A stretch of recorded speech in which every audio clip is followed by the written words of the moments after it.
ठीक है, इसको हटा दूं, ये बस आपको 50% रीजन बताने के लिए। देखो ये जो नॉन डब्ल्यू होता है ना, it just a very powerful pattern, बहुत पावरफुल होता है।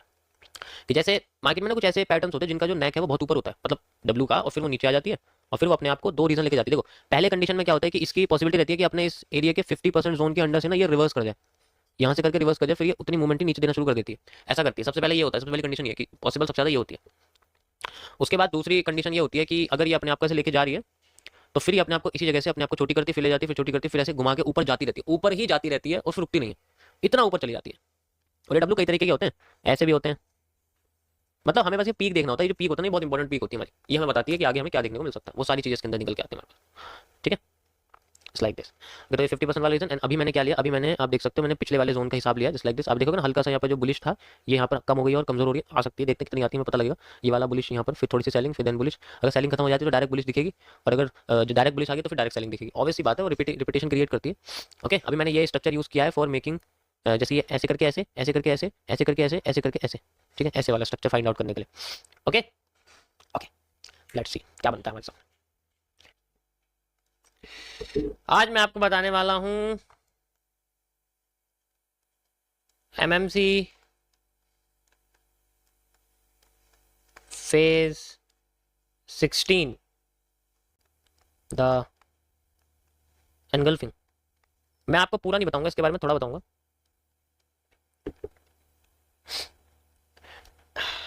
ओके, ये एनगल्फिंग दोनों साइड्स के लिए है, सिर्फ एक साइड के लिए नहीं है, दोनों साइड के लिए ये आपकी मानी जाएगी। तो एमएमसी के कॉन्सेप्ट से बताऊंगा मैं आपको, जो मैंने इसमें क्रिएट करा है, जो रिसर्च है मेरी, उसके हिसाब से बताऊंगा मैं आपको। मेरी बात सबको साफ आ रही है?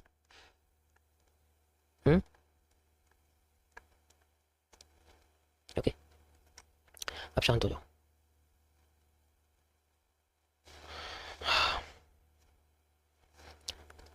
एनगल्फिंग्स में सबसे इंपॉर्टेंट होता है किसी भी कैंडल के ऊपर चढ़ के बॉडी को क्लोज कर देना, सबसे पहले। ठीक है, तो पहले मैं आपको सिंपल एनगल्फिंग्स बताता हूँ जो नॉर्मली ट्रेडिशनल मार्केट में यूज की जाती है। दुनिया कैसे जानती है एनगल्फिंग के बारे में? दुनिया जानती है कि जो एनगल्फिंग होती है उसमें हमेशा, जैसे बुलिश एनगल्फिंग अगर मैं बात करूं, वी हैव बुलिश एनगल्फिंग, तो उसमें एक रेड कैंडल होती है, ठीक है, और उस रेड कैंडल को एक ग्रीन कैंडल एनगल्फ कर देती है, you can say this is called bullish engulfing. ठीक है, अब सिर्फ इतना ही नहीं, ट्रेडिशनल वेज में ऐसा भी होता है कि अगर ये एनगल्फिंग को कंसिडर कर रहे हैं तो बेसिकली इनकी एनगल्फिंग ऐसी भी होती है कि जैसे मान लो ऐसे कैंडल बनी हुई है, ठीक है, तो वो बॉडी के बेसिस पे बात होती है कि ऐसे भी अगर एक ग्रीन कैंडल है जो इसके अंदर भी आ गई है लेकिन बॉडी से ऊपर जा चुकी है, तो वो इसको भी एनगल्फिंग कंसिडर करते हैं।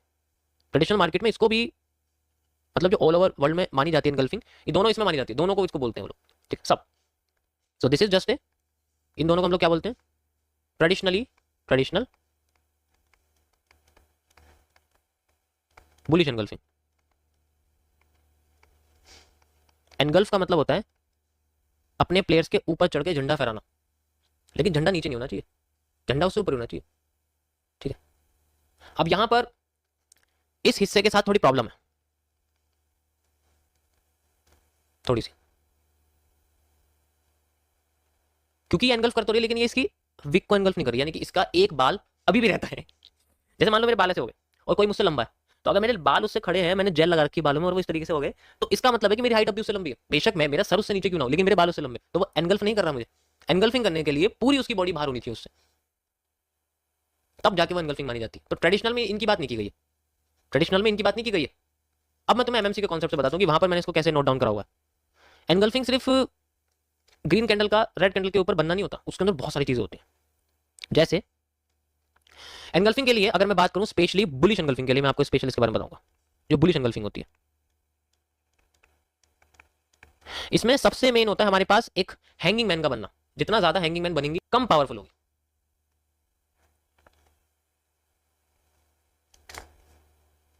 नेट आ गया वापस? क्या हो रहा है नेट में?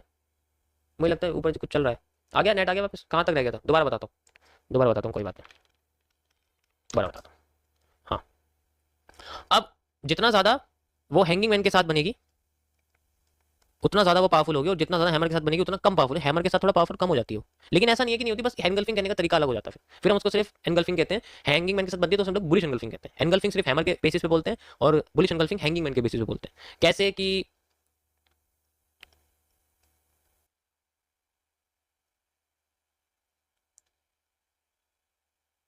मैंने चेंज कर दिया, नेटवर्क चेंज कर दिया, अब नहीं होगा, अब नहीं होगा, टेंशन मतलब, चेंज कर दिया मैंने नेटवर्क, ठीक है, अब ठीक है, मैंने नेटवर्क चेंज कर दिया, अब नहीं होने वाला। कहाँ तक हो गया था, कहाँ तक हो गया था, ठीक है, अब नहीं होने वाला। ओके, तो जो हैंगिंग मैन था, हैंगिंग मैन के साथ जब मार्केट में एक मारोबोजू बनती है, हैंगिंग मैन के साथ जब एक मारोबोजू कैंडल बनती है, देखो मारोबोजू कितने हर तरीके की हो सकती है, वो पता नहीं, इन्फिनिट तरीके की मारोबोजू होती है, लेकिन जितना मैं जानता हूँ 4 तरीके की बेस्ट होती है, ठीक है, 4 तरीके की बेस्ट होती है। और इसी तरीके से हैमर होता है, हैमर भी ऐसा होता है, और साथ ही साथ हैमर के साथ भी मारूबोजू बनती है, ठीक है। तो ये जो ग्रीन कैंडल है ये बेसिकली मारूबोजू है। हैंगिंग मैन के साथ जब एक मारूबोजू कनेक्ट होती है तो ये one of the most powerful bullish engulfings बनाती है, ये एक मारूबोजू की कैंडल है, ठीक है। अब मैं आपको इसको चार्ट पे दिखाता हूँ, फिर आपको समझ में आएगा कि ये कैसे होती है, ठीक है। यहाँ पर अगर आप देखोगे तो मैं आपको दिखाता हूँ, यहाँ तो नहीं है, और यहाँ पर ये देख सकते हो आप, ये देखो पहले हैमर के साथ देखो, ये देखो दिख रहा है, ओके। देखो ये सब चीजें अभी मैं आपको बताऊँ कि ये सब चीजें देखनी कहाँ होती है, हर जगह नहीं देख सकते हम इसको। ये बेसिकली किसी ऐसे रीजन पे जो सपोर्ट हो, रेजिस्टेंस हो, ठीक है, या फिर आपका कोई रिटेस्टिंग हो, रिवर्सल एरिया हो, ऑर्डर ब्लॉक हो, फेयर वैल्यू गैप हो, मिटिगेशन ब्लॉक हो, रिजेक्शन ब्लॉक हो, ब्रेकर ब्लॉक हो, बहुत सारी इन्फिनिट तरह की जगह है, लेकिन इन्हीं जगह पे इन सब चीज़ों को देखा जाता है, ठीक है। मान लो आपने आप किसी को पसंद करते हो और आपने उसको घर में देख लिया, उसके साइड में उसके जो है मम्मी खड़ी है या उसके पापा खड़े हैं, तो क्या होगा, वही चीज़ यहाँ है। अब तुमने उसको गलत जगह देख लिया, गलत जगह यूज़ कर लिया, तो फिर ये उल्टा ही काम करेगी, फिर ये कुछ नहीं करेगी, इसके साइड वाली कैंडल्स लुढ़का देंगे नीचे मार्केट को या ऊपर लुढ़का देंगे, किस्सा ही खत्म।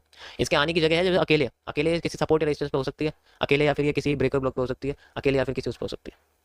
समझ लो ना मैं क्या कह रहा हूँ, कोई भी चीज़ ऐसे ही यहाँ पर आपको दिखेगा, ये देखो दिख रहा है, ऐसे ही हैंगिंग मैन के साथ अब मैं आपको मार्बोजू दिखाना चाहूंगा किसी रीजन पे, एंड ये देख सकते हो आप, ये देखो दिख रहा है आप लोग, ये देखो लाइक दिस, जितना मूव उतना मूव, वो ट्रेंड के साथ है, सेंट्रल एरिया इसलिए आपको ऐसा दिख रहा है। और भी है, ये देख सकते हो आप, ये देखो, ये देखो, ये रिटेस्टिंग है, ये देखो ऐसे दिख रही है, टेढ़ी रिटेस्टिंग है, इसलिए इसलिए नीचे वाला हिस्सा फेक आउट है। इससे पहले हैमर फिर मारूबोजू, ये देखो हैमर और मारूबोजू, दिख रहा है लोगों को, ठीक, समझ आया। ये तो मैं तुम्हें निफ्टी में दिखा रहा हूँ एक तरह से, just a candle understanding, candle कैसे काम करती है, ठीक है, इस तरीके से काम करने की कोशिश करती है, समझ आया। जैसे अभी आपके आपको पास यहाँ दिखेगा, देखो ये देखो, ठीक है, ये देखो ये हैमर के साथ है अभी फिलहाल के लिए, ये देखो ये हैंगिंग मैन के साथ बना हुआ है, तो ये अपने मूव दे रहा है, ऊपर भी देख सकते हो आप, ठीक है, ये देखो हैंगिंग मैन के साथ बुलिश एंगल्फिंग, जिसको मैं चिल्ला चिल्ला के कहता हुआ आ रहा था, आप देख सकते हो, ये देखो, ये ऐसे रीजन पे देखनी होती है जहां पर ये किसी लेवल पर हो, बहुत सारे रीजन होते हैं, ठीक है। ओके, अभी देखो लाइव में तुम्हारे सामने बन रही है एक मारूबोजू। अब दूसरी चीज कि जैसे मैंने आपको बताया कि चलो ठीक है, अब इनको देखना कहाँ होता है, लोकेशन तो मैटर करती है यार, बिना लोकेशन के थोड़ी कुछ होगा, तो इनकी लोकेशन जो होती है वो बेसिकली बहुत मैटर करती है, और इसकी लोकेशन होती है कई तरीके की, या तो ये किसी रिवर्सल एरिया पे हो भाई, जहां पर सप्लाई डिमांड खत्म हो रही हो, मान लो रिवर्सल, या किसी रिटेस्टिंग एरिया हो। अभी मैं तुम्हें एमएमसी के कॉन्सेप्ट से बताऊं तो इसमें दोनों चीजें यूज होती हैं, किसी भी एरिया पे बनी हुई हो, ठीक है, जो कि आपके सप्लाई और डिमांड के खत्म होने पर बनती है, ठीक है, या फिर आपका कोई कोई भी ऑर्डर ब्लॉक हो, फेयर वैल्यू गैप हो, ठीक है, और आपका कुछ भी यहाँ पर रिजेक्शन ब्लॉक हो, ठीक है, मिटिगेशन ब्लॉक हो, जहाँ पर लिक्विडिटी स्वीप हो रही हो, लिक्विडिटी स्वैप हो रही हो, कई सारे रीजन, कोई एक रीजन नहीं होता, हर जगह पर होता है। अब बात आती है कि भाई चलो ठीक है, हमने देख लिया कि बुलिश एंगल्फिंग इस तरीके से काम करती है, लेकिन इनका एक और होता है कि अगर हमें एंगल्फिंग दिख गई, अगर हमें एंगल्फिंग दिख गई उसके बाद भी ये फेक कैसे होती है, उसके बाद भी ये फेक कैसे हो जाती है, मार्केट वहीं से कैसे गिर जाती है जबकि लेवल पे भी है। मान लो मैंने आपसे बोला कि मार्केट अपने आप को लेके जा रही है यहाँ से और यहाँ पर नीचे की साइड लेके आती है, जैसे आप देख सकते हो, यहाँ आते ही मार्केट में हमें एक बहुत ही अच्छा हैंगिंग मैन दिखता है, ठीक है, और उस हैंगिंग मैन के बाद हमें यहाँ पर दिखती है एक मारूबोजू। इस तरीके से मार्केट अपने आप को ऊपर लेके जा रही होती है, और यहाँ क्या हो जाता है, एकदम से मार्केट ऊपर जाते हुए ऊपर जाती है फिर नीचे आ जाती है, और ये इसका इतना बड़ा रिजेक्शन बन जाता है। 80% केसेस में अब मार्केट ऊपर नहीं जा पाएगी, क्योंकि ऊपर से मार्केट में बेरिश प्रेशर आ चुका है, और ये इतना ज्यादा पावरफुल होता है कि मार्केट में कैंडल को कम से कम आधी खा जाता है। ऐसी कंडीशन को हम लोग स्टफिंग बोलते हैं, स्टफिंग। और ये स्टफिंग क्या करती है, कैंडल की पावर को, मारूबोजू की पावर को खत्म कर देती है, बिल्कुल खत्म कर देती है, फिर वो ज्यादा ऊपर नहीं जा पाती। अब स्ट्रक्चर कैसा बनता है, स्ट्रक्चर ऐसा बनता है कि ऊपर जाती तो है कैंडल, बड़ी होती है, छोटी और छोटी और छोटी, और फिर बाद में यहाँ से रिवर्सल क्रिएट करना शुरू कर जाती है, और ये आपके साथ होता ही होगा, और ऐसे करके स्टॉप लॉस हो जाता है, और फिर रोने लग जाते हैं, फिर किसी और स्ट्रीम पे जाते हैं, फिर ये खरीदते हैं। समझ आया, पहले ये बताओ यहाँ तक समझ में आया नहीं, एग्जाम्पल भी दिखाऊंगा पहले।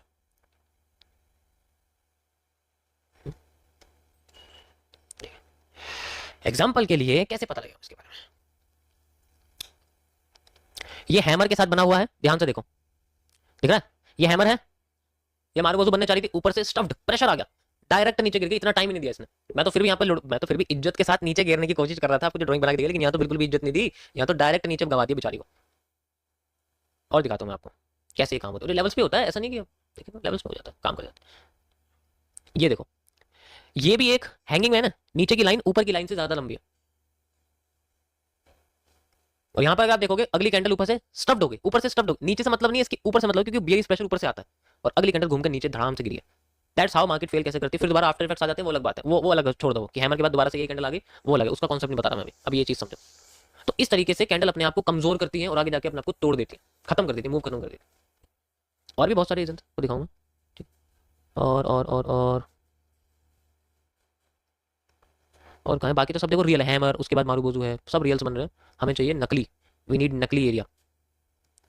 आसानी से बनता नहीं है, लेकिन जब बनता है ना तब सही से क्योंकि अभी मैं तुम्हें लेवल्स पे दिखा रहा हूँ, लेवल्स पे ऐसी चीजें कम होती है, एंगल्फिंग के साथ ऐसे कैंडल बहुत कम बनती है, लेकिन जब बनती है तो पता होना चाहिए ना भी बन रही है तो हमारे खिलाफ तो नहीं जा रही है।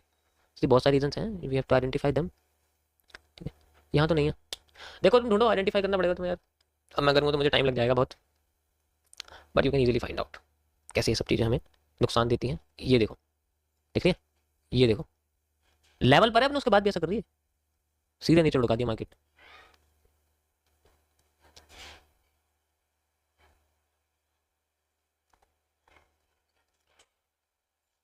आगे नेक्स्ट और क्या होता है इसके अंदर। ये स्टब्ड कैंडल बहुत इंपॉर्टेंट होती है, ठीक है, लेकिन ये हर बार आती नहीं है, इसके आने का जो टाइम है बहुत कम होता है, लेकिन ये एक्सेप्शंस में मैंने डाली हुई है, यानी कि आपको इसमें 80% 20% देखने को मिलेगा सिर्फ। 80% एंगल्फिंग काम कर जाती है, ऐसी बात है। 80% एंगल्फिंग अगर उनको सही रीजन पे पकड़ा जाए, सही रीजन पे यूज किया जाए, जैसे लाइक यहाँ पर इसमें से इन रीजन को अच्छे समझ, देखो जब तक तुम्हें सतह समझ में नहीं आएगी, सतह, बेस, रूफ, टॉप, जब तक सतह और टूप समझ में नहीं आएगी तो तुम्हारी बॉल कहीं भी फेंक दो दलदल में ही जाएगी, फिर नहीं आएगी तो ठप्पा करके तुम्हारे पास। तो ये वो सतह है सारी, और रूफ भी, इनके ऊपर पकड़ बनाने का मतलब है मार्केट में अच्छे तरीके से सपोर्ट रेजिस्टेंस को समझना, traditional way of creating market support and resistance. उसके बाद फिर हम लोग एडवांस पढ़ते हैं कि हम लोग अपना सपोर्ट रेजिस्टेंस कैसे बने, जैसे कि मैं रिवर्सल रीटेस्टिंग बनाता हूँ, वो अलग कॉन्सेप्ट है। ठीक है, समझ आया? This is just A bullish engulfing. ये था आज का आपका छोटा सा टॉपिक। मैंने बोला था आपको थोड़ा सा ही बताऊंगा, मैं ज़्यादा नहीं बता सकता क्योंकि दिमाग से ऊपर चला जाएगा। ठीक है, बस ऐसे सिंपल और कुछ नहीं है, ज़्यादा इतना बहुत हार्ड वगैरह नहीं है। बाकी तो इसका और ज़्यादा बात जो है मैं आपको रात को करूँगा, जब चेंज ऑफ करेक्टर आपको बताऊंगा, उसमें उसमें थोड़ा मज़ा आएगा समझने में। भाई मुझे आपका चाहिए, क्या चाहिए भाई तुझे? कुछ लिखना भूल गया क्या तू बीच में? यार कैसे कैसे लोग आते हैं।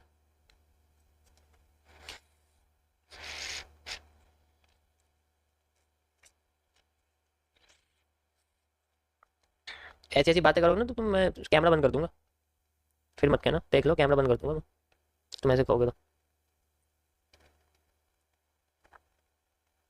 कर दिया जाए कैमरा बंद, वेबकैम बंद कर दिया जाए, ज़्यादा अच्छा है।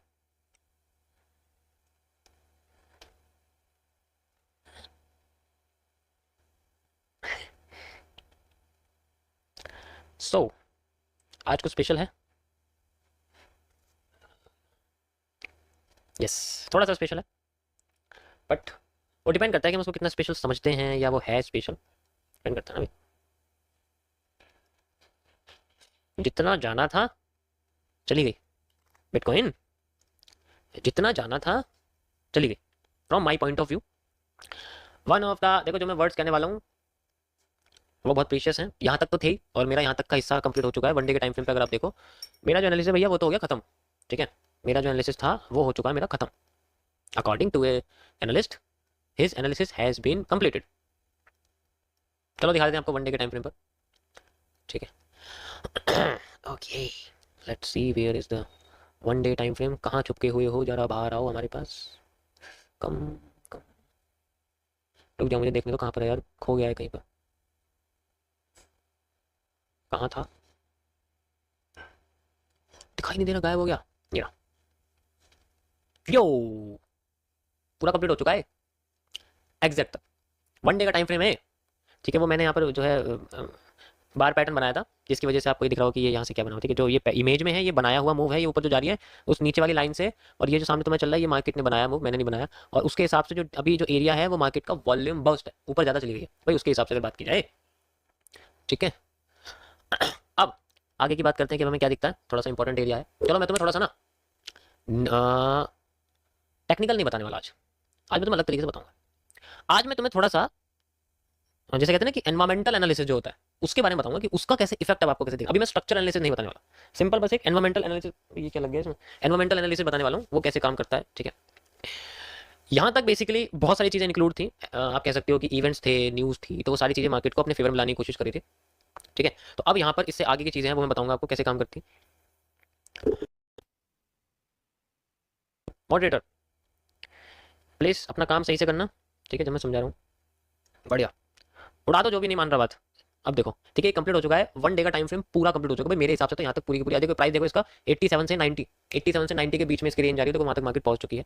ठीक है, अब बात करते हैं इसके आगे के बारे में, कैसे, हाउ विल मार्केट रिएक्ट। बहुत सारे न्यूज़ वगैरह आई हुई है यहाँ पर। अभी मैं यहाँ पर एनवायरमेंटल एनालिसिस करने वाला हूँ। उसके लिए मुझे तुम्हें लेके जाना पड़ेगा अपने स्पेशल चार्ट के अंदर। आज तुम्हारा चेंज ऑफ करेक्टर का भी टॉपिक है, याद है ना सबको? याद है, भूल गए? याद है, ठीक है, सबको समझ में आ रहा है, बाकी सब क्लियर? ओके, आवाज़ क्लियर है सबकी? ठीक है, हाँ। तो अब बात करेंगे हम लोग आगे के बारे में, डेट इज हमारे पास है आज का स्पेशल टॉपिक एनवायरमेंटल एनालिसिस, उसको हम लोग कैसे करते हैं। ठीक है,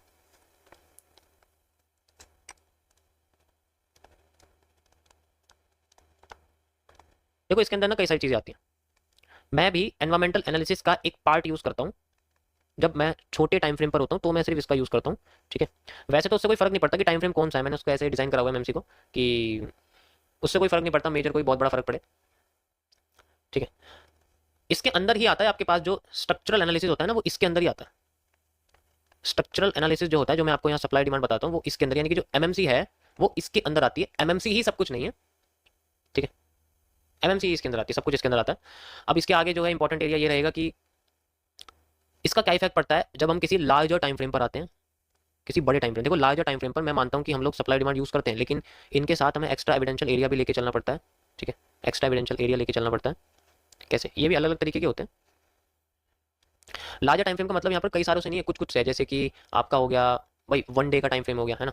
यहाँ कैंडल्स के बारे में बात करूँगा, 1 डे की कैंडल हो गई, ठीक है, उसके बाद आपके पास 1 वीक की हो गई बेसिकली, है ना, फिर आपके पास जो है 1 ईयर की होगी। तो ये सारी की सारी जो कैंडल्स होती है ना, जिनका टाइम फ्रेम होता है, इनमें बेसिकली हम लोग सिर्फ स्ट्रक्चरल एनालिसिस के भरोसे नहीं रह सकते कि मैंने यहाँ पर सप्लाई ली, फिर मैं यहाँ पर मार्केट में जो है डिमांड आ गई, फिर यहाँ सप्लाई, ऐसे नहीं ले सकते।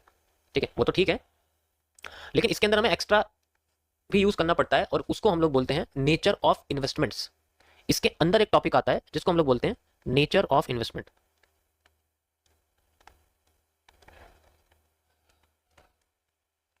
नेचर ऑफ इन्वेस्टमेंट्स, देखो ये इन्वेस्टमेंट्स बेसिकली कई सारी तरीके से होती है।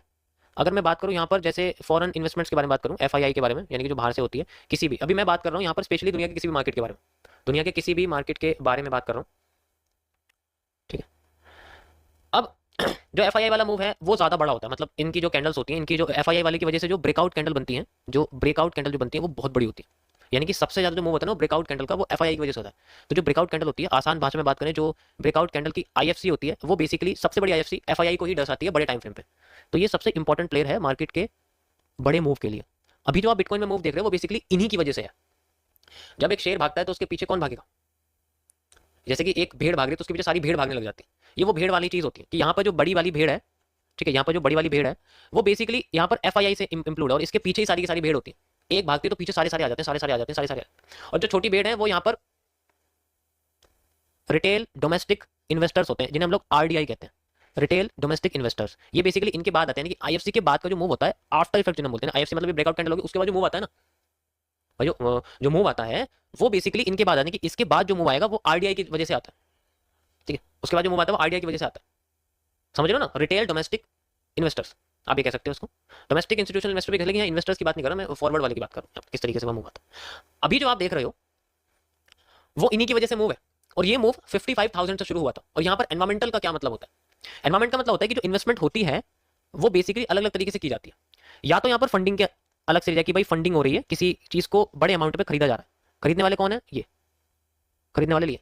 तो जो फंडिंग होती है और ये लंबे पीरियड के साथ चलती रहती है, तो ये अपना जो मूव एकदम क्रिएट करती है। जैसे इनकी फंडिंग का जैसे एग्जांपल देता हूं मैं आपको कि इनका नेचर क्या होता है, एफआईआई वालों का एक स्पेशल नेचर तुम्हें बताता हूं कैसे नेचर होता है। जैसे बिटकॉइन का प्राइस $50,000 का चल रहा है, तो ये क्या करते हैं, इन्हें पता है, इनका टारगेट है कि इन्हें स्ट्रक्चर के साथ चलना है, $90,000 पे पहुंचाना है। तो ये डायरेक्ट नहीं पहुंचाएंगे इसको, ये क्या करते हैं, हर एक टाइम पीरियड के साथ, एक टाइम पीरियड होता है कि जब इसका मूव जो है वो टाइम के साथ बढ़ता रहता है। जैसे अभी ये मूव था, तो जैसे ही मार्केट अपना 10,000 पॉइंट कवर कर लेगी, मार्केट में फिर से एक तुम्हें FII कैंडल यानी कि एक IFC कैंडल का ब्रेकआउट दिखेगा जो मेजर स्ट्रक्चर को तोड़ेगी और उसको फिर बाद में कंटिन्यू करेगी। इसी तरीके से इसका जो मूव है वो कंटिन्यू होता रहता है और ये हर बार फिक्स नहीं होता कि 10,000 है, कभी कभी 12 भी हो सकता है, कभी कभी 15,000 पॉइंट भी हो सकता है। ये बड़े टाइम फ्रेम की मैं बात करूँ। इस तरीके से ये मार्केट की जो मूवमेंट है वो स्ट्रक्चर के साथ साथ चलती रहती है और मार्केट जब अपने पूरे एंड पे पहुंच जाती है तब जाके इनका एक ओवरऑल प्रॉफिट निकल के आ जाता है। धीरे धीरे करके चीजों को फिर सेल किया जाता है मार्केट से। तो टारगेट जब हिट हो जाए, जैसे हमारा टारगेट हिट होगा तो हम क्या करेंगे भाई, जब हमारा टारगेट हिट होगा तो हम क्या करेंगे, ऑब्वियसली बात है पैसा निकाल देंगे सारा, तो अपनी ट्रेड निकाल देंगे ना। बात ऐसे ही इनका होता है, लेकिन इतना आसान नहीं होता। जब तुम जो है मार्केट में $800 बिलियन लगाओगे तो ये इतना आसान नहीं है कि मार्केट में से तुरंत निकाल देंगे। एकदम निकाल दे तो मार्केट खत्म हो जाएगी, बिल्कुल खत्म हो जाएगी, मतलब उसको कुछ बचेगा ही नहीं। इतनी सारी लिक्विडिटी तुम स्वैप कर दोगे तो कुछ नहीं बचने वाला, तो इसलिए ऐसा नहीं कर सकते। अब वो क्या तरीका होता है, किस तरीके से ये मार्केट से अपने प्रॉफिट्स को निकालते हैं, वो एक अलग टॉपिक है, उसके बारे में आज बात नहीं कर। बस एक एरिया होता है कि हाँ भाई हमने यहाँ पर मार्केट में $400 बिलियन इन्वेस्ट करे हुए हैं और फिर ये हमारे $800 बिलियन कन्वर्ट हो चुके हैं। भाई 50,000 पे खरीदिए मान लो या 45,000 पे खरीदो, डबल नहीं हो गया, टाइम आ गया। तो ये नेचर होता है और ये बेसिकली सीजन के हिसाब से होता है। एक सीजनल एरिया होता है, सीजनल मतलब सीजन होता है। जैसे क्रिप्टो करेंसीज के केस में पिछले 4 साल के डेटा में मैंने ये नोटिस किया है कि जब भी साल का एंड आता है, एंड ऑफ द ईयर, जितना मैंने नोटिस किया है एंड ऑफ द ईयर में यहाँ पर उसका प्राइस डंप होता है और एंड ऑफ द ईयर में उसका प्राइस पंप होना शुरू हो जाता है।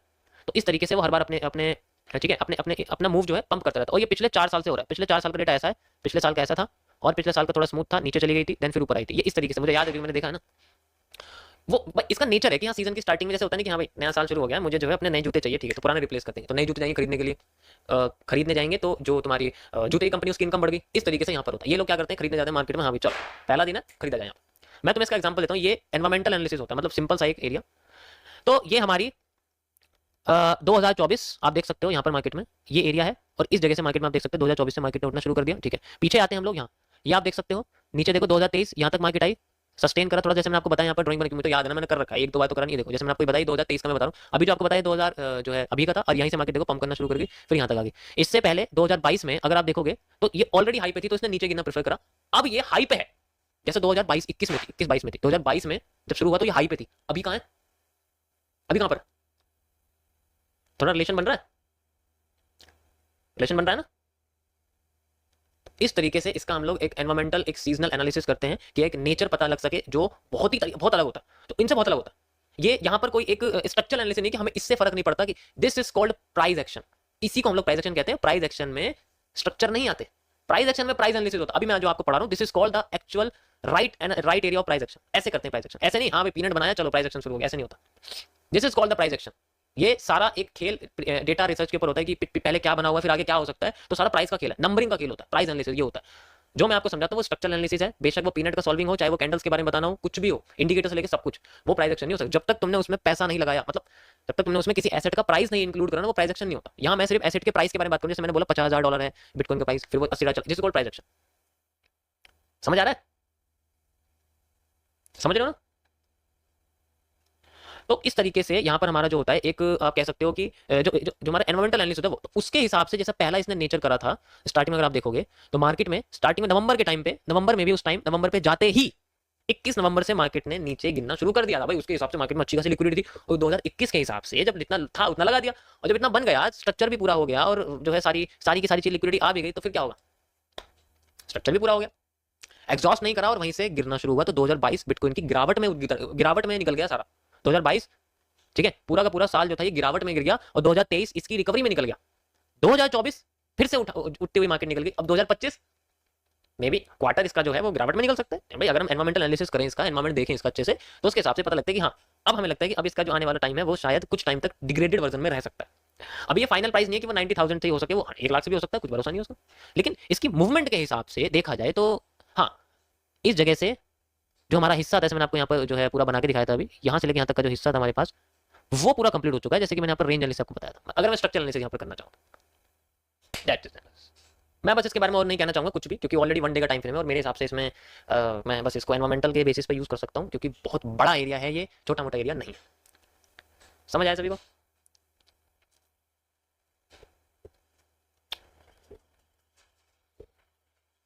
अब मैं आपको समझाता हूँ इसके अंदर वो मूव्स, वो एरिया जिसकी वजह से मैं आपसे कहता ना कि यहाँ मूव्स किस वजह से आ रहे हैं भाई। जैसे कि मैंने बोला कि भाई FII वाली है या RDI है, उसके बेसिस पे कैसा मूव्स आ रहा है, ठीक है, कैसा मूव्स आ रहा है उसके बारे में हम लोग बात करेंगे।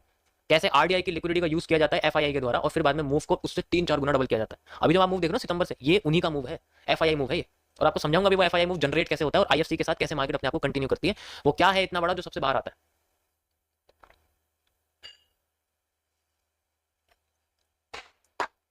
देखो, तो इसके लिए हमें जाना पड़ेगा थोड़ा सा पीछे। अगर आप देखोगे तो एक्चुअल में ये जो पूरा का पूरा स्ट्रक्चर है, इसकी शुरुआत कहां से हुई थी? इस जगह से, यानी कि 2022 के बॉटम से, यहीं से शुरुआत हुई इसकी, और कहीं से थोड़ी हुई। इसका मूव यहां से लेके यहां तक रिकवर कर चुका है, you can see like this, recovery हो चुकी है। रिकवरी के बाद थोड़ी लिक्विडिटी स्वैप हुई है, मार्केट नीचे लेके आई अपने आप को, ताकि थोड़ा बहुत वॉल्यूम एब्जॉर्ब किया जा सके। वो डाउन ट्रेंड में इसलिए आई है ताकि ऊपर जाने का वॉल्यूम एब्जॉर्ब किया जाए। जो वेजेस बनते हैं, डिसेंडिंग वेज होते हैं, डिसेंडिंग फ्लैग होते हैं, बेरिश फ्लैग जिन्हें हम बोलते हैं, जो बेरिश होते हैं खुद नीचे जाते हैं लेकिन मार्केट को फॉरवर्ड में करते हैं, ये उनमें से है। तो अगर इसमें आप देखोगे तो इसमें सबसे पहले जो हमारे पास एक आईएफसी जनरेट हुई थी, दैट इज दिस। अब ध्यान से इस आईएफसी का प्राइस देखो क्या है, और नेक्स्ट आईएफसी का प्राइस देखो क्या है। इस आईएफसी का प्राइस आपके पास बैठता है, अगर मैं यहाँ पर हॉरिजॉन्टल लाइन लगाता हूँ, you can see like this. यहाँ पर अगर आप देखोगे, ये देखो आपको दिख रहा है ट्रूथ एज, अरे ये क्या खुल गया। यहाँ पर अगर आप देखोगे तो ये आपके सामने जो प्राइस है वो यहाँ लगेगा, लाइक मैं हॉरिजॉन्टल लाइन लगाता हूँ यहाँ से लेके यहाँ तक का, ठीक है, ये हमारे सामने लगेगा। यहाँ पर ये स्टार्टिंग यहाँ से हुई है, आईएफसी ने क्रॉस करा इस प्राइस को, ठीक है। स्टार्टिंग कहाँ से हुई थी? इस जगह से 62। नेक्स्ट आईएफसी कहाँ पर आई है हमारे पास? ये आप देख सकते हो, इस जगह पर ये नेक्स्ट आईएफसी आई है। फिर ये, इनमें से दोनों में से कोई सी भी ले सकते हैं। इसका प्राइस क्या है? इसका प्राइस आप इजीली देख सकते हो, स्टार्टिंग कहाँ से हुई है? इस जगह से। क्या फर्क है दोनों में? फर्क क्या आ रहा है? थोड़ा सा डिफरेंस। हर आईएफसी के बीच में कितना गैप है? लगभग लगभग 10,000 पॉइंट का गैप है, लगभग लगभग हम लोग कह सकते हैं, लगभग कह सकते हैं। नेक्स्ट आईएफसी कहां आई थी? इसके बाद नेक्स्ट आईएफसी आई थी, देखो ये दिख रही है आप लोग, ये देखो यहीं से ही बननी शुरू हुई है। इसका बॉटम देखो कहां से शुरू हुआ है, you can see like this. यहां पर हमारे पास है ये देखो 70, 80, 60। This is the real difference. ये इस तरीके से झपट्टा मारते हैं मार्केट में, लोगों को समझ में आएगा नहीं ये क्या हो रहा है, कैसे हो रहा है। हर बार 10,000 पॉइंट के बाद फिर 10,000 भाग जाती है, ठीक है, हर बार 10,000 पॉइंट के बाद 10,000 भाग जाती है। अब क्या हो रहा है? अब जैसी 80 से 90,000 पहुंच गई, या आईएफसी आनी चाहिए, लेकिन आ तो नहीं रही है। अब यहाँ पर देखते हैं कि यहाँ बियरिश आईएफसी आती है या बुलिश आईएफसी आती है। सबसे बड़ी कहानी है, यहाँ से पता लग जाएगा। समझ आया? पहले जब इसकी वैल्यू कम थी तब 10,000 पॉइंट का डिफरेंस नहीं था। अगर तुम 2021 या फिर 19 में जाओगे, वहां पर होता था 4,000 का, 5,000 का, क्योंकि उस वक्त इसकी वैल्यू इतनी नहीं थी। अब इसकी वैल्यू लाखों में चल रही है, 10 या 12 लाख, मतलब तो 60-70 लाख में चल रही है। पहले इतनी वैल्यू नहीं थी, पहले इसकी शायद मेरे हिसाब से 7-8 लाख वैल्यू थी, तो उसके हिसाब से भी डिफरेंस आता था। अभी क्या है कि वैल्यू है तो 10,000 पॉइंट का डिफरेंस है, पहले नहीं था ऐसे, पहले कम कम डिफरेंस आता था, ठीक है। कुछ लोग सोचे फालतू लगेंगे, अभी अभी फालतू लग रही है, ठीक है। अभी तुम्हें ये नहीं पता ये क्या मैं बता रहा हूँ, इसकी अभी वैल्यू समझ में नहीं आएगी, आगे आएगी, जाके आगे आएगी, तुम आगे आएगी, देखना। इसका किसी चीज से कोई रिलेशन नहीं है। जब पैसा बड़ा हो जाता है ना, फुदकने लगता है, पैसा ज्यादा बड़ा हो जाता है, उसको ऐसे नहीं लगाते ईएमआई खींची और लगा दी, ऐसे नहीं होता, वहां पर अलग होता है सब। क्योंकि निकालना और लगाना, मार्केट के प्राइस फ्लक्चुएट नहीं होना चाहिए। अगर कैश से एसिड हो रहा है या एसिड से कैश कन्वर्ट हो रहा है तो प्राइस फ्लक्चुएट नहीं होना चाहिए उस केस में। समझ रहे हो ना मैं क्या करूँ? अगर हो गया बस, letter to the SEBI through the columns of your esteemed newspaper, यही वाला फिर लेटर जाएगा उनके पास। किसी गलती से हो गया हमसे, हमने देखा नहीं था, कुछ ज्यादा वॉल्यूम हमने लगा दिया, अब क्या किया जाए, हमने तो मार्केट गिरा दिया, मार्केट उठा दी। ऐसे होता है, अरे ऐसे होता है, कोई बात नहीं, सह लेंगे। उसमें मजा होता है ना, हाँ भाई जब भी मैं चलता हूँ मार्केट गिर जाती है। चलो इसके बारे में बात करते हैं आगे, 1 मिनट के टाइम फ्रेम पे चलते हैं, हाउ वी आर वाचिंग। चलो 30 मिनट थोड़ा सॉल्व तो कर ले यार इसको, 30 मिनट्स को थोड़ा सॉल्व कर लेते हैं, ठीक है। 30 मिनट्स के टाइम फ्रेम पे अगर आप देखोगे तो यहाँ पर एक हमें एक, अगर आप देखोगे तो मैं आपको चीज दिखाता हूँ, ध्यान से देखना। ये हिस्सा देखो, ठीक है, उसके बाद ये हिस्सा देखो, और अब ये हिस्सा देखो, ठीक है। देख के समझ में आ रहा है कि नीचे के हिस्से डबल हो चुके हैं, यानी कि सप्लाई डबल हो चुकी है और डिमांड आधी हो गई है।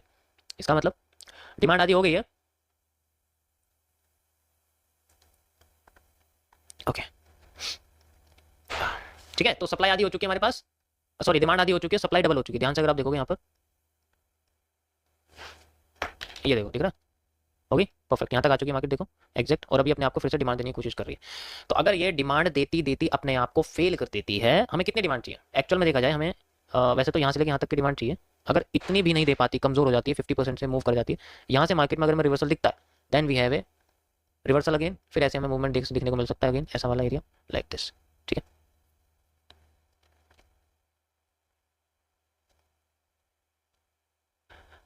चलो इसमें 1 मिनट के टाइम फ्रेम पे थोड़ा सा एनालिसिस करते हैं।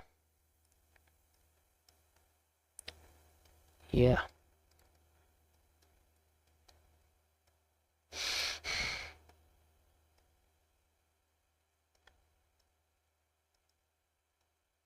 नहीं नहीं, यहाँ नहीं, रुको 1 मिनट।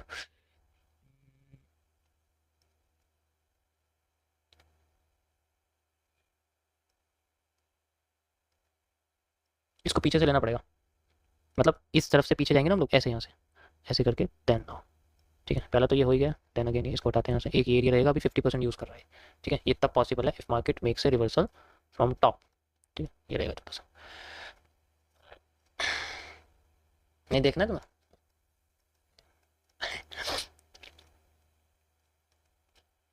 मेरी आवाज़ सबको साफ आ रही है? भाई तुम इतने रूड क्यों हो? मैं रूड हूँ? या तुम गलत समझ लो।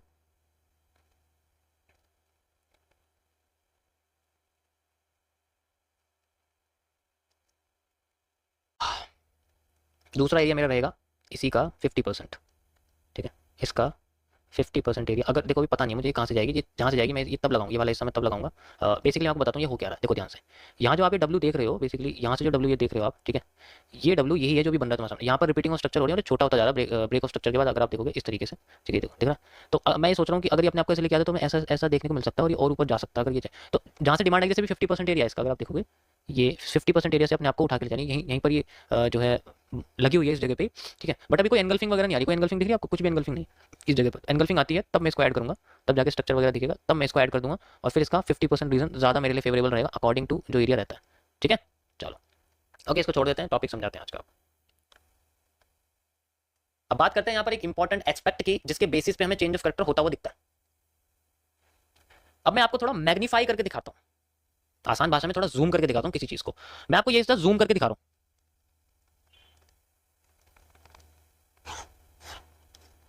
ठीक है।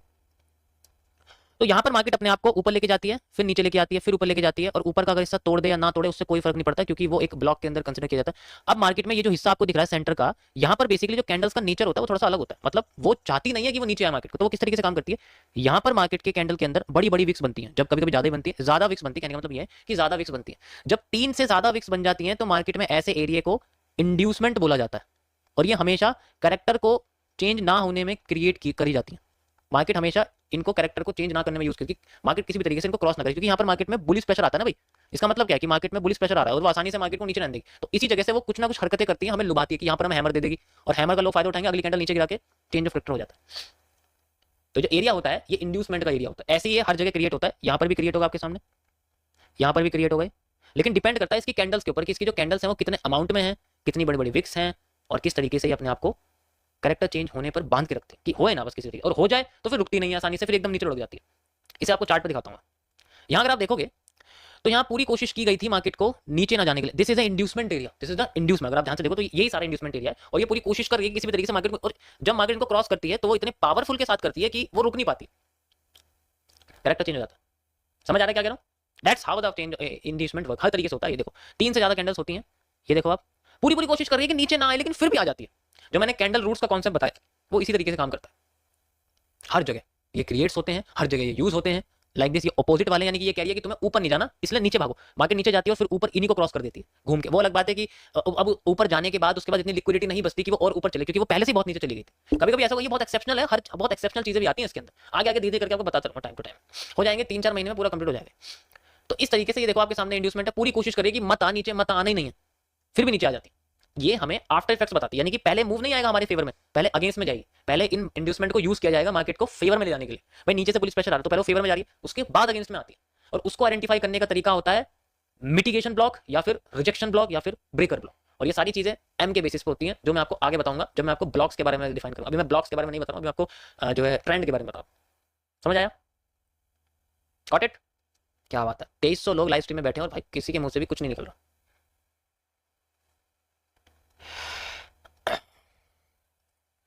देख सकते हो हर जगह होता है, ऐसा कुछ नहीं है। जहां इंड्यूसमेंट है वही तो चेंज ऑफ कैरेक्टर है, वरना पता नहीं चलेगा, तुम कुछ भी समझ के बैठ जाओगे कि ये एम बना हुआ है इसका नैक ही चेंज ऑफ कैरेक्टर। ऐसा नहीं होता, वो बस एक स्ट्रक्चर बताया गया कि हाँ ऐसा स्ट्रक्चर दिखाई देता है जब कैरेक्टर चेंज करने के लिए मार्केट जाती है, लेकिन एक्चुअल में इंड्यूसमेंट्स उसी को कहते हैं। कैरेक्टर तभी चेंज होता है जब इंड्यूसमेंट्स आती हैं, और वो तभी आएंगे जब मार्केट में ज्यादा शेडोज होंगी। देखो हर बार ऐसा नहीं कि ज्यादा तुम्हें मार्केट की विक्स दिखेंगे, शेडोज दिखेंगे, बॉडी भी दिख सकती है। जैसे इतनी बड़ी बॉडी बनी रेड, इतनी बड़ी बॉडी बनी ग्रीन, सेम है, अगर दोनों कंबाइन कर दोगे तो पतली सी एक लाइन दिखेगी, ऑब्वियस सी बात है।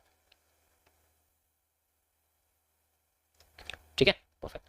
तो इस तरीके से हम लोग इसको यूज करते हैं कि हमें कैसे फाइंड आउट करना है, कैसे आइडेंटिफाई करना है चेंज ऑफ कैरेक्टर को। This is the only reason for identifying the change of character, ऐसे पता लगता है। समझ आया?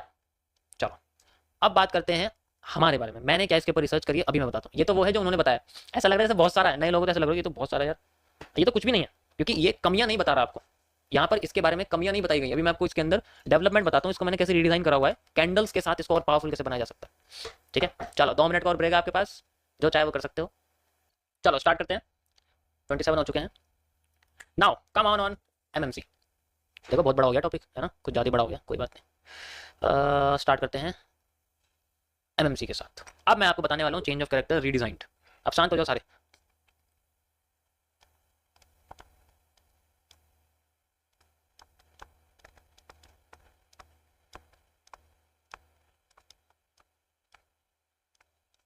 Redesigned with candles. कैंडल्स के बिना तो कुछ भी नहीं है, सारा खेल तो कैंडल्स के ऊपर है। ठीक है,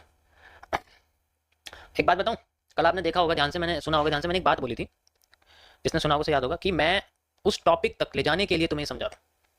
ये टॉपिक नहीं है, वो जो रियल टॉपिक मुझे समझाना है, इनसे भी अलग, उन तक पहुंचाने के लिए मुझे पहले क्लियर करना पड़ेगा, उसके बाद तुम्हें वो टॉपिक समझाऊं। तो अभी तो वो टॉपिक शुरू भी नहीं हुआ है। ठीक है, दिस इज, ये मेरा बनाया हुआ है अपना। ठीक है, मैं तुम्हें अपना बता रहा हूँ, मेरी क्या ऑब्जर्वेशन है। मिरर मार्केट कॉन्सेप्ट, नए लोगों को नाम याद होना चाहिए भाई, पता चलना चाहिए। ठीक है, तो इसके अंदर किस तरीके से काम करती है, सिंपल वही होता है। अब मैं इसमें तुम्हें थोड़ी कैंडल्स के साथ इसे बताता हूँ। You have to remember some candles, like मैं आपको कुछ कैंडल्स बताता हूँ, लाइक हैमर, हैंगिंग मैन, ठीक है, इन्वर्टेड हैमर, शूटिंग स्टार, ठीक है, bullish engulfing, bearish engulfing. Okay, ये 4 कैंडल्स याद रखनी है।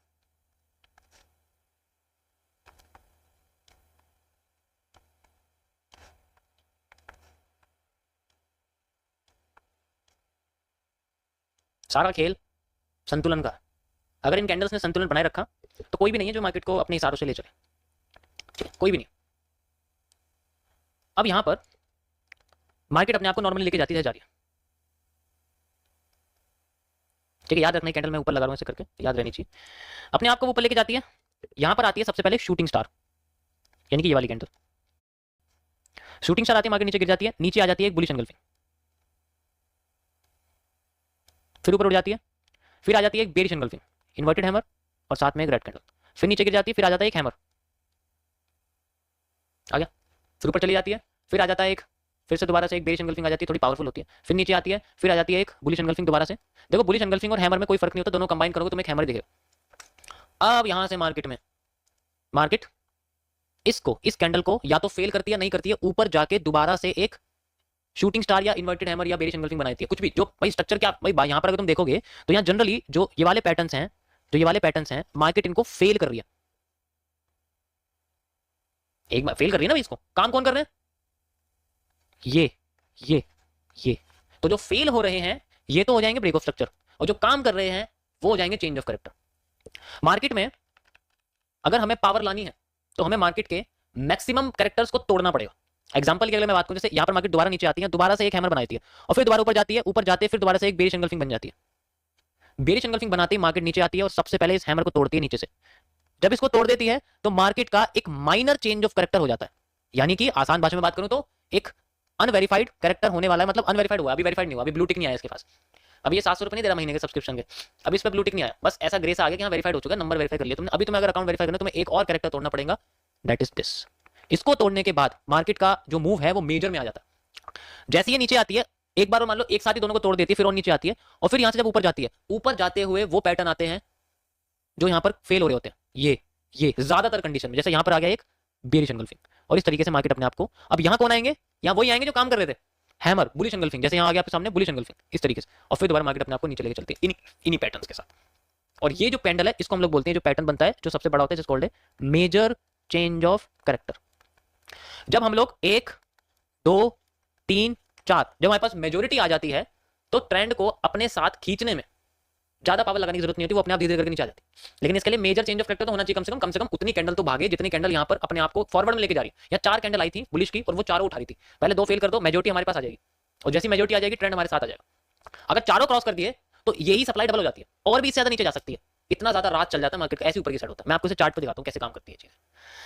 फिलहाल के लिए अगर आप देखोगे हमारे पास में मार्केट को उठाने वाली कैंडल कौन सी है, एक बुलिश एनगल्फिंग है, बुलिश एनगल्फिंग है, बुलिश एनगल्फिंग है, बुलिश एनगल्फिंग है, यहां तो नहीं है, बुलिश एनगल्फिंग है, और हैंगिंग मैन। हैंगिंग मैन और बुलिश एनगल्फिंग बनी हुई है, हैंगिंग मैन भी उठा रहा है मार्केट को। आप देखो हैंगिंग मैन ही तो बेसिकली देखा जाए तो हैंगिंग मैन ही है, वो मारू बोसू के साथ कंबाइन होकर हैंगिंग बुलिश एनगल्फिंग बना रहा है, तो हैंगिंग मैन भी है। तो यहां पर अगर आप देखोगे तो यहां पर एक हैंगिंग मैन भी हमारे साथ बना हुआ है, लाइक दिस, ये रहा, ठीक है, जस्ट लाइक दिस। अब चलो मैं इसको लगाता हूं। अब हमारे पास जो मेजोरिटी है वो कैसे पता लगेगी, मेजोरिटी कैसे पता लगेगी? सबसे पहले हमें पता लगना माइनर चेंज ऑफ कैरेक्टर के बारे में, दैट इज दिस। ये हमारा माइनर चेंज ऑफ कैरेक्टर, ये हमारा मेजर चेंज ऑफ कैरेक्टर। देखो मेजर की वेरिफिकेशन हमें एक और चीज से होती है कि हमें इंड्यूसमेंट चाहिए होती है मेजर पे। मेजर जब बनता है तो इंड्यूसमेंट होती है, and you can see easily यहाँ पर बहुत अच्छी इंड्यूसमेंट होती है जो हमें इंडिकेट करे कि हाँ भाई यहाँ पर मेजर चेंज ऑफ कैरेक्टर की पावर है। टूटना नहीं चाहिए, टूटते ही मार्केट का स्ट्रक्चर चेंज हो जाएगा। जैसे टूटा ये देखो दोबारा से। अब बात करते हैं उन पैटर्न्स के बारे में जो मार्केट को उठा गिराना शुरू करे थे, बेचारे गिरा नहीं पा रहे, बड़ी दुख दर्द पीड़ा थी उनके साथ। ये देख लो, ये देख लो, शूटिंग स्टार, इवनिंग स्टार, ठीक है, एक स्पिनिंग टॉप या फिर एक हैमर। आप देखो यहाँ पर एक इवनिंग स्टार, तीनों कैंडल्स कंबाइन कर दो, ये देखो यहाँ पर तुम्हें दिख रही है कैंडल्स ऐसी दिख रही है, घूम फिर के कैंडल्स ऐसी दिखेंगी। रीटेस्टिंग पे ये कैंडल आती है बार बार बार बार बार बार बार बार बार ये आती रहती है। जो फेल होती है वही टूट के वापस आती है। अभी तो लाइव में हो रहा है तुम्हारे सामने, और क्या दिखाऊं, अभी रिपीटेड में भी चलूंगा। तो अभी यहाँ पर मेजर चेंज ऑफ कैरेक्टर हो गया। देखो मार्केट का मूव कैसा हो रहा है, आ रही है ना डाउन में, देखो धीरे धीरे करके। और गिरा कौन रहे हैं? Evening star, bearish engulfing, shooting star, जो बार बार बेचारे फेल हो रहे थे, देखो फेल हो रहे थे ना बार बार, वही घूम के आ रहे हैं मार्केट में, सुपीरियर बन रहे हैं, उनकी पावर पहले ज्यादा हो चुकी है, उनका ट्रेंड, उनका राज चल रहा है। अगर मार्केट घूम के इनमें से एक को भी अपने जो है दोबारा पावर दिखा दे तो यहीं से रिवर्स कर जाएगी। ठीक है, परफेक्ट। अब यहाँ पर मैं आपको कुछ रिपीटेड दिखाता हूँ, जस्ट लाइक यहाँ देखो आपको रिपीटेड दिख रहा है, यहाँ पर बने हुए चार्ट पे समझाता हूँ। सबसे बॉटम पे बनी हुई है एक बुलिश एंगल्फिंग पैटर्न और शूटिंग स्टार के साथ यहाँ पर मारूबोज हुई। ध्यान से देखो, शूटिंग स्टार है, ये देखो यहाँ पर बुलिश एंगल्फिंग है, यहाँ बुलिश एंगल्फिंग है, यहाँ बुलिश एंगल्फिंग है, और नहीं है कहीं पर, और यहाँ बुलिश एंगल्फिंग है। Yes, minor change of character, major change of character हुआ। मार्केट यहाँ तक आई, पूरा का पूरा मूव दिया अपने यहाँ से लेके यहाँ तक, देखो यहाँ तक का मूव इसने दे दिया अपना। अब ये एरिया फेक आउट के अंदर कंसीडर हो रहा है, ध्यान से देखो ना तुम इसको। मार्केट में सपोर्ट क्या है, सपोर्ट तक तो आ गई ना, इसका मतलब मूव अपना कंटिन्यू कर दिया, नया मूव क्रिएट किया जा रहा है। दोबारा से बुलिश एंगल्फिंग आ गई है, समझो ना, समझ आया यहाँ तक?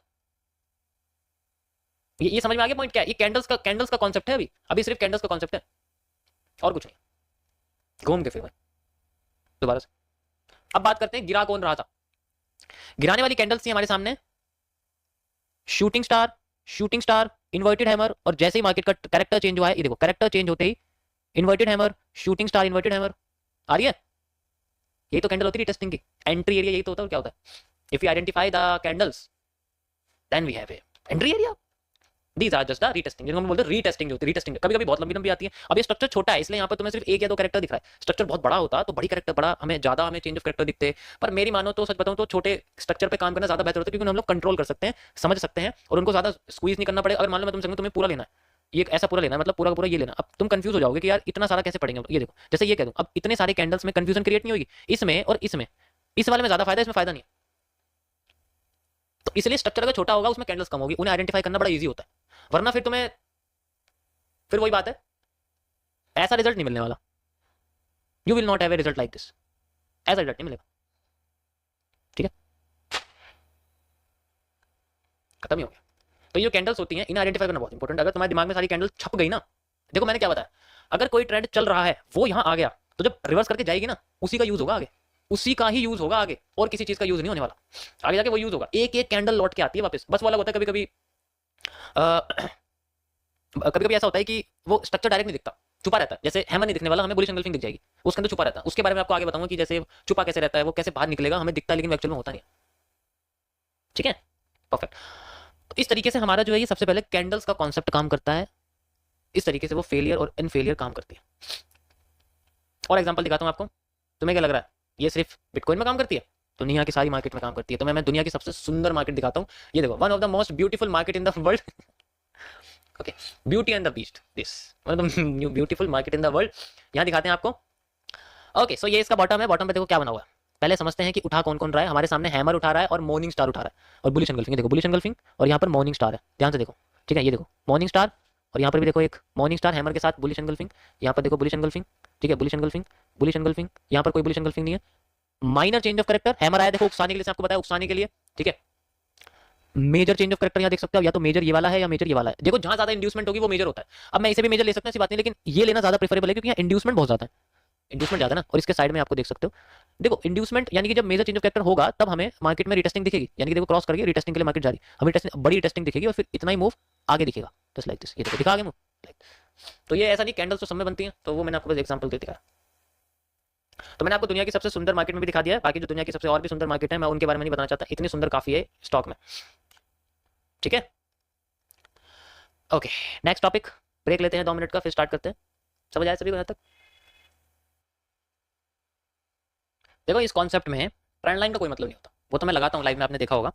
ठीक है, मैं लगाता हूँ वो अलग बात है, लेकिन एक्चुअल में इसमें ना तो किसी ट्रेंड लाइन की जरूरत है, ना किसी फिबोनाची वगैरह किसी भी चीज़ की जरूरत नहीं पड़ती है। ऑब्वियसली बात है, कैंडल्स का नेचर है, उसको समझ लेंगे तो मैं भी देखो मैं 98% कैंडल्स पढ़ता हूँ बस, 90, बाकी के 2% में बाकी का टॉपिक देखता हूँ, क्योंकि ज़्यादा रोल नहीं होता ना भाई, सारा का सारा संतुलन सिर्फ कैंडल की वजह से होता है। अगर हमारे पास कैंडल्स हैं then we have a highest area of accuracy, नहीं तो नहीं, फिर तो कोई कॉन्सेप्ट लागू नहीं होता।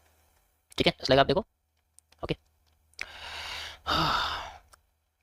जैसे ही मैंने एरिया लगाया था यहाँ से नहीं आई मार्केट, नीचे जा रही है, जस्ट बिकॉज मार्केट एज, देखो यहाँ फिर से आईएफसी आई, इसका मतलब इसने फिर से एक और अपना कैरेक्टर चेंज करा है। आईएफसी भी, अब आपको यही तो बताऊं कि कैरेक्टर में कैसे आईएफसी दिखेगी तुम्हें, आपका टॉपिक जो है कैसे, हमें कैसे पता कि वो रियल कैरेक्टर है, तो मैं ये बताऊंगा कि रियल कैरेक्टर है, जब मार्केट फेवर में जा रही है तो कैसे पता लगेगा कि वो रियल कैरेक्टर है।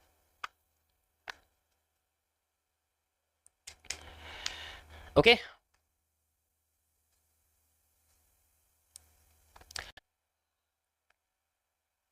स्टार्ट करें आगे, चलो आगे स्टार्ट करते हैं आगे।